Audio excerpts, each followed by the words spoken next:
Merci beaucoup pour votre invitation. Je vais donc vous parler de fusion d'images, c'est-à-dire d'association d'images en salle de cathétérisme pour réaliser des actes structuraux qui sont de plus en plus fréquents, puisque vous savez bien que notre activité dans les 10 dernières années s'est considérablement modifiée et que nous pensons que aujourd'hui, finalement, l'une des plus importantes limitations à nos actes, c'est la capacité à avoir dans le champ opératoire, capacité qu'a le chirurgien en ayant la vue directe dans le champ opératoire que l'on n'a pas, et puis bien sûr quelques outils à améliorer. Mais finalement, on va devoir s'associer à l'imagerie si probablement on veut progresser.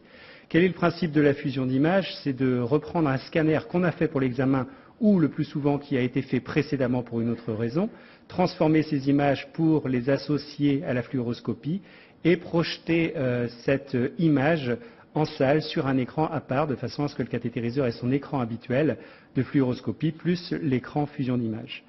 Je dirais le premier intérêt d'avoir cette fusion en salle, c'est celui que vous voyez ici, c'est-à-dire que là vous tournez le tube sans émettre aucun rayon X et vous tournez autour d'un volume cardiaque de façon virtuelle, mais ça vous permet de vous positionner au mieux dans le cadre d'un TAVI par exemple, certaines équipes le font, ou dans le cadre d'un geste sur une voie aortique ou pulmonaire en vasculaire périphérique notamment.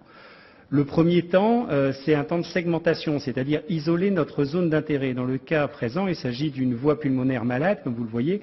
Alors c'est peut-être un mauvais exemple parce qu'il y a déjà des stents, des anneaux en place, mais on isole cette partie malade et on va incorporer cette image à la fluoroscopie et superposer ces deux images de façon à avoir en permanence idée du site qui est à traiter. Le but finalement c'est d'éviter ces petites poussées d'iode qu'on fait régulièrement pour essayer de voir où on est qu'on est bien.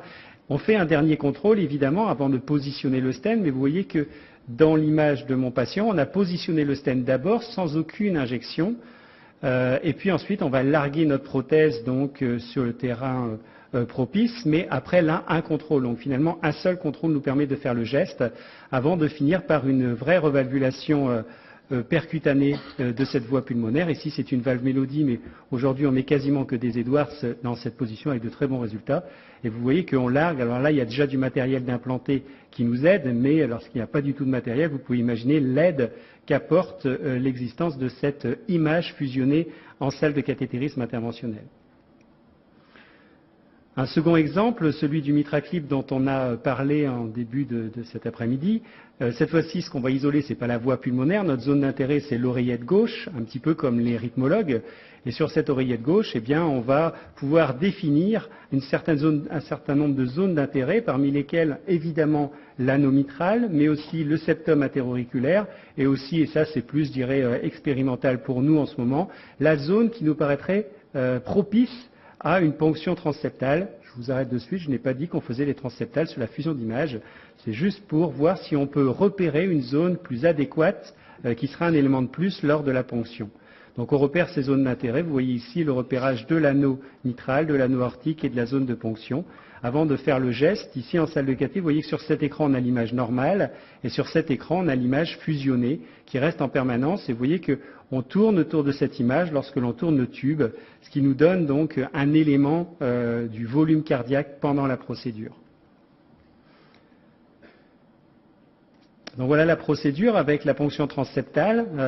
Alors évidemment, on fait notre transseptale comme d'habitude et bien aidé par l'échographie transésophagienne, mais vous voyez que notre repérage, ce qui était un test, notre repérage du site de transseptale idéal pour être 4 cm au-dessus de l'anneau était pas mauvais. Et puis on repère l'anneau mitral, ce qui nous permet ici de savoir quand est-ce que l'on est bien face à l'anneau mitral, perpendiculaire à l'anneau mitral et au centre de l'anneau mitral. Alors on peut orienter le clip dans cette oreillette, aidé à ce moment-là par l'échographie, mais pour les grands mouvements largement aidés par la fusion d'images, jusqu'à obtenir le positionnement idéal face à l'anneau mitral. Donc voici l'ouverture du clip et puis ensuite suivra le franchissement. Vous voyez que finalement on n'ouvre pas le clip dans le vide, mais à peu près en regard de l'anneau mitral au-dessus des feuillets. Et vous avez une vue directe per procédure. Et à ce moment-là, on va passer dans des mouvements beaucoup plus précis où c'est plus la place de la fusion d'images, c'est la place de l'échographie transésophagienne. Mais vous voyez qu'on garde cet écran ici qui nous dit toujours comment on est par rapport à l'anneau avant de passer au transéso. Alors dans cet exemple ici, on voit la fuite initiale, le clip en regard qui coupe le jet de la fuite en deux, le contrôle transœsophagien en 3D pour s'assurer de la perpendicularité du clip par rapport à la ligne de coaptation, le grasping et le contrôle de la fuite, et puis le résultat final, toute cette partie-là n'appartenant qu'à une technique en direct live et extrêmement précise, qui est l'échographie transésophagienne per procédure. Un autre examen, je n'ai pas pu m'empêcher de vous le mettre, puisque je sais que vous avez discuté CTO à midi, et bien voilà une CTO nantaise, sauf que là, ce qui est bouché, c'est l'aorte. Vous voyez qu'on injecte ici, le cathétériseur qui a fait la coronarographie a dit j'ai pas pu monter, effectivement, vous voyez que l'aorte est bouchée. Là, j'injecte par la radiale et là, j'injecte par en dessous. Et on a fait cette procédure, mais j'ai perdu les images dynamiques, mais vous voyez qu'on s'est aidé avec la fusion d'images du site d'occlusion. Et on a fait une CTO par voie antérograde. On a essayé de passer un petit guide qu'on voit ici qui va finir par franchir l'aorte et descendre dans l'aorte sous-isthmique de façon à pouvoir alors glisser un petit ballon. Vous voyez qu'ici on a un petit défaut de calage qu'on a respecté parce qu'on savait très bien qu'on avait un décalage de 1 cm en per procédure pour mettre un premier petit coup de ballon dans cette zone avant, toujours aidé par la fusion, de descendre un guide puis un lasso, de capturer ce guide par le lasso par voie fémorale et puis de tracter l'ensemble dans l'aorte sus-isthmique de façon à y placer un guide stiff, classique, et puis finir la dilatation comme d'habitude avec un ballon et un stent couvert que vous voyez ici implanté. Alors vous me direz c'est pas bien déployé, c'est volontaire, on déploiera totalement ce stent dans un second temps. Ça, c'était notre résultat final qu'on a respecté quelques mois avant d'y retourner pour dilater. Mais vous voyez que tout le temps, on a travaillé sur cette image. Alors, comment quantifier l'apport? On est ici dans l'ère de l'evidence-based medicine. Comment quantifier l'apport d'une telle technique? Honnêtement, sur les exemples que je vous ai donnés, c'est impossible. Aller quantifier l'apport pendant une procédure de MitraClip, c'est tellement multifactoriel, ou pendant une procédure telle que l'aorte qui est rarissime. Donc, c'est très difficile de quantifier cet apport. Peut-être qu'on pourra le faire avec l'auricule gauche, on a de bonnes images. On l'a fait dans le service avec la recherche des pontages orthocoronaires.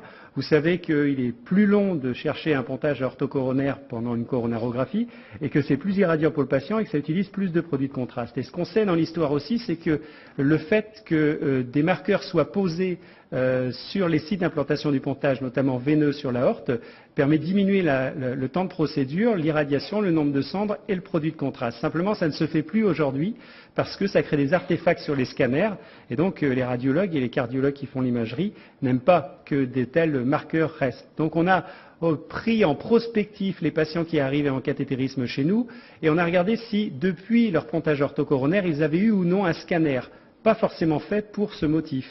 S'ils avaient eu un scanner, ils constituaient le groupe fusion. S'ils n'avaient pas eu de scanner, ils constituaient le groupe contrôle. Et puis on a regardé donc comme critère de jugement principal le temps de recherche des pontages, puis le temps de procédure, l'irradiation, la quantité de produits de contraste, le nombre de sondes utilisées. Voici un exemple. Évidemment, vous me direz tous qu'on sait attraper les pontages mammaires. Oui, bien entendu, mais on pousse tous de temps en temps quelques petites pichenettes de produits de contraste pour voir où elle est cette mammaire qui n'est pas toujours simple à attraper. Là, on voit d'où part la mammaire. Ici, pour les pontages veineux Saphens, la superposition n'est pas parfaite, bien sûr, parce que l'examen n'a pas été fait dans le même temps, mais vous voyez où naît le pontage veineux issu de l'aorte ascendante, tout comme vous voyez déjà que l'autre pontage est ici. Ça va peut-être vous aider, ça nous aide à choisir la sonde et à repérer le site d'implantation. Donc les deux populations étaient superposables. Si on regarde les résultats de cette étude, vous voyez qu'en termes de temps de recherche, on a été significativement plus rapide lorsqu'on a utilisé la fusion d'images. Le temps global de procédure a été diminué. L'irradiation du patient a été diminuée, tout comme la quantité de produits de contraste injectés. Et tout ça avec des praticiens rompus à la recherche de pontage orthocoronaire. Seul le nombre de sondes utilisées n'a pas fondamentalement changé dans notre étude. Alors, est-ce que c'est un jouet ou est-ce que c'est un outil? Tout d'abord, ce que je voudrais dire, c'est que cette technique n'est pas là pour remplacer l'échographie transœsophagienne ou la fusion avec l'écho ou quoi que ce soit. C'est une technique qui vient en plus et on essaie d'en évaluer l'intérêt. Mais en tout cas, dans les procédures quantifiables qu'on a testées aujourd'hui, ça a permis de diminuer le temps de procédure, la quantité de contraste injecté et l'irradiation du patient. Il y a des limitations, bien sûr, puisque l'image est une image d'un cœur différé, puisqu'on n'a pas fait, et ce n'est pas une image per procédure, et il faut tenir compte qu'il y a des mouvements cardiaques et respiratoires. Bref, comme toujours, il faut connaître l'outil avant d'utiliser l'outil. Je vous remercie pour votre attention.